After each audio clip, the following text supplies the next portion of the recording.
السلام عليكم الدراري، نتمنى تكونوا بخير وعلى خير. نتمنى تكونوا غاديين مزيان في الخدمه ديالكم، في الماكله وفي الراحه حتى هي.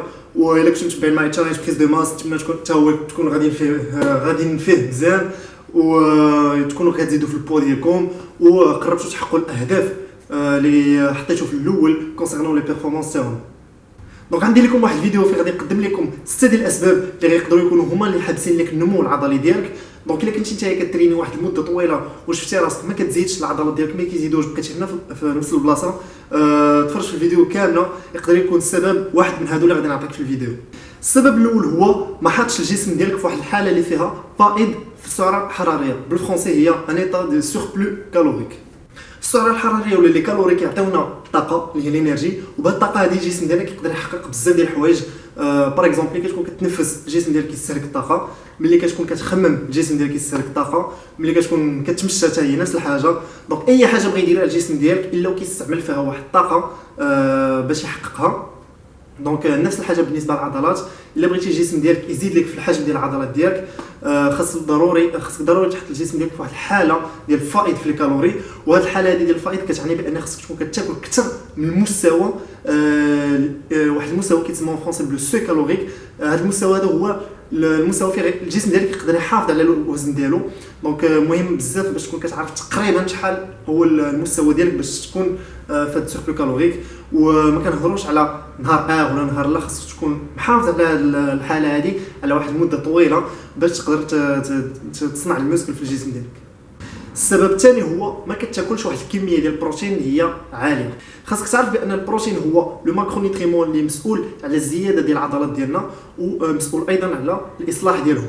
حيت ملي كنمشيو لاصال وكنهزوا الثقل راه كنشربوا العضلات ديالنا، وبالاخص لي فيبر مسكولير، باش يقدروا يزيدوا في الحجم ديالهم من بعد ويزيدوا يقواو.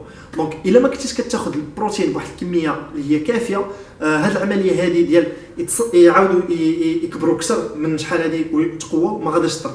دونك تاكد باللي كتاخذ واحد الكميه ديال البروتين اللي هي كافيه، وهذا العدد هذا تقريبا كيدور على 2 غرام ديال البروتين بار كيلو دو كور. دونك الا كانت فيك باغ اكزومبل 70 كيلو، خاصك تكون كتحاول توصل ل 140 غرام ديال البروتين في النهار.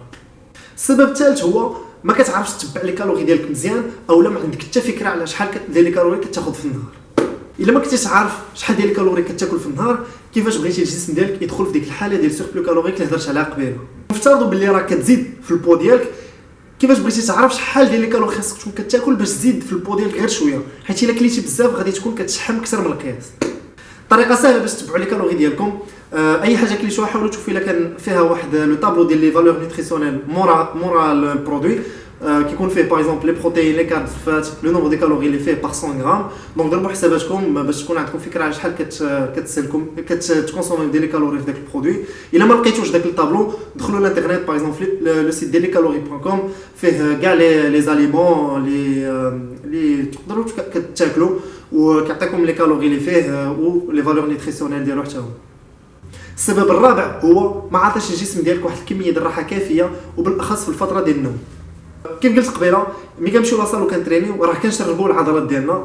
دونك باش يعاودوا يتصنعوا من جديد ويكونوا قويين ويتزادوا في الحجم ديالهم، هاد العمليه هذه كطرا في الفتره ديال الراحه وبالاخص في الفتره ديال النوم. دونك خاصك تكون عاطي راسك واحد الفتره اللي تكون شويه طويله، تقريبا 8 سوايع ديال النعاس، الممارس ديال هاد الرياضه هذه، باش تكون سور باللي الجسم ديالك خدا واحد الراحه كافيه باش يصنع العضلات ديالو من جديد ويزيدوا في الحجم ديالهم.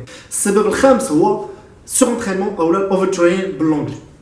دونك سور انترينمون ولا اوفر ترين واحد الكونسيبت اللي هو صعيب شويه في الشرح، ولكن كيعني بطريقه عامه باللي الا كنتي كتريني بواحد الطريقه اللي كتخليك تحس براسك عيان كل مره في كل حصه، ولا كتحس بان المستوى ديالك في لاصال غادي كينزل، صداجه كنتي كدفع في السيمانه الاولى 26 كيلو باغ اكزومبل في لي زالتير، والسيمانه الثانيه وليتي كتقدر تدفع 24 وغادي كتنزل، عارف بالك بلي راك سور انتريني. دونك نقص من لا شارج دو طرافاي ديالك، نقص باغ اكزومبل العدد ديال الايام اللي كتمشي لهم لاصال، ولا من الفوليوم ديال لي زيكزيرسيس اللي كدير، باش الجسم ديالك يقدر يستافد من هذه القضيه هذه، يقدر يرتاح اكثر، وبيان سور يزيد في الحجم ديال العضلات ديالو حتى هو.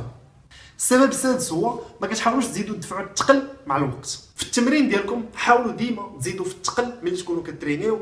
هادشي ما كيعنيش بلي خصكم كتزيدوا كل حصه، حاولوا باغ اكزومبل كل سيمانه ولا كل جوج سيمانات حاولوا تزيدوا تدفعوا الثقل اكثر من ما درتو جوج سيمانات قبل باغ اكزومبل. هادشي ضروري حيت الثقل ولا الزياده في الثقل هي اللي غادي تخلي الجسم ديالكم يخلق ولا يعطي داك الامر باش يزيد في العضلات. حيت الا بقيتوا بنفس الوزن ولا بقيتوا بنفس الحجم ديال التمرين، عولوا بان الجسم ديالكم ما غاديش يزيد في العضلات في الجسم ديالو واخا ديروا اللي درتو. نتمنى الدراري هذا الفيديو تكون فاتكم، وما تنساوش الدراري يدخلوا القناه ديالي حيت درت بزاف ديال الفيديو على هاد النقاط هادو. دونك دخلوا ليهم وتفرجوا في الفيديو حيت طرقت لهم اون ديتاي. دونك الى هذا الدراري ما تنساوش تهلاو في راسكم، وإلا عجبتكم لا فيديو تبارطاجيوها مع صحابكم سور فيسبوك، وكلوا ترينيو ناسو. بون بروشين فيديو ان شاء الله. تهلاو.